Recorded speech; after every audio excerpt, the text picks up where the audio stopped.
itong sagutin ko itong pamilya ni, kasi nanawagan sila sa yung mga anak ni Perez. First of all, I'm sorry that your father died the way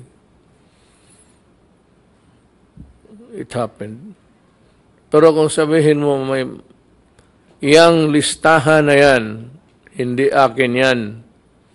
It's a collation, lahat-lahat na yan sa intelligence report, sa mga drug enforcement at sa intelligence ng military police.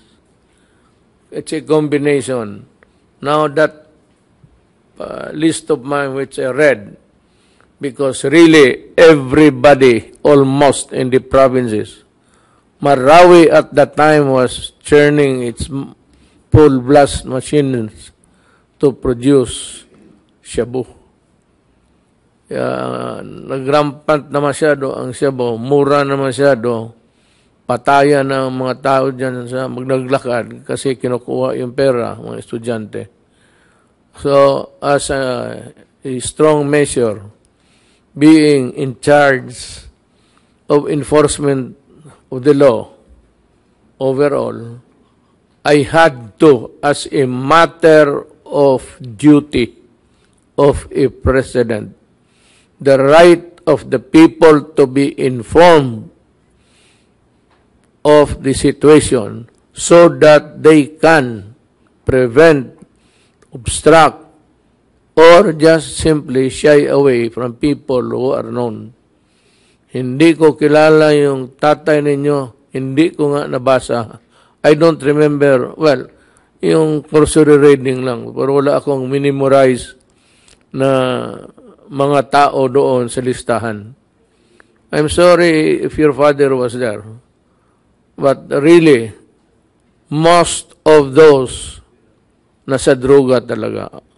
Your father might be an exception, and you believe firmly that he was not guilty or liable of anything. Well, it's good. But the problem is name, umabot doon sa listahan. At mind you, yung lahat na namatay, natirik, well, you just have to look for the killers. Hindi dito sa opisina ko yan. It's not mine. Remember that you are fighting the forces of the Republic of the Philippines. Yan ang masasabi ko sa inyo. Hindi sa akin yan. May binigay lang sa akin. Hindi ako gumagawa ng listahan. Hindi ako pulis. Hindi ako sa intelligence. Dito po ako sa itong opisina ko dito sa Pasig. Nagtatrabaho.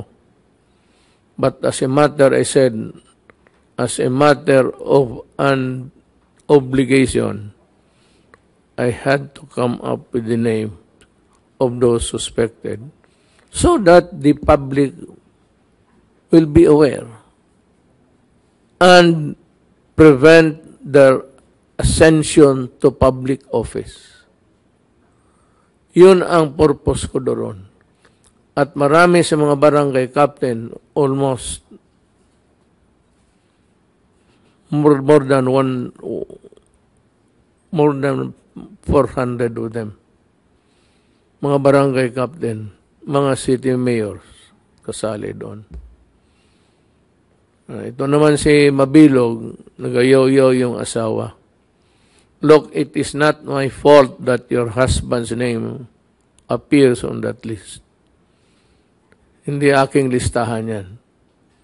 Now, there is no such thing as I have to move on because it's a constant vigilance.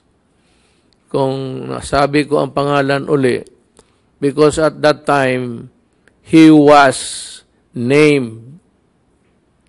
Dito ngayon, yung conviction niya, dismissed from public office and barred from seeking in perpetual disqualification to hold public office. That is not my decision. It is the decision of the Ombudsman. Kailangan ko sabihin kasi hindi alam ng tao na si Mabilog wala dito, sumibat at ayun ang nangyari sa kanya. That is different from the first time that I mentioned him. Take that away. That was general.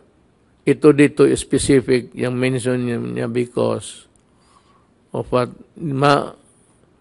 kasi, or would you rather that linyahin ko yan sila tapos rakrakan ko na lang. It might help stop them from doing it and the public from being aware or not from, but being aware of the people who are out to destroy their way of life. Demokrasya to. On a democracy, you cannot have a freewheeling right to do whatever you want. Because at what you want to do, or you desire to do, is always subject to the public good and the public interest. Remember, when I do anything, and I invoke public interest, public good, mabigat yan. It carries with it the force of a law na talagang sabihin ko, itong mga tao na ito, hintuan ninyo pag hindi. There's no law which says anything like that. But galing sa bunganga ko as president, I'm giving you the warning, yung naiwan, kayong mga naiwan na mga drug lords dyan, well, alam naman ninyo, you take the risk, you earn so much money, comfortable life, okay lang yan. But at the end of the day, you know what the stakes are.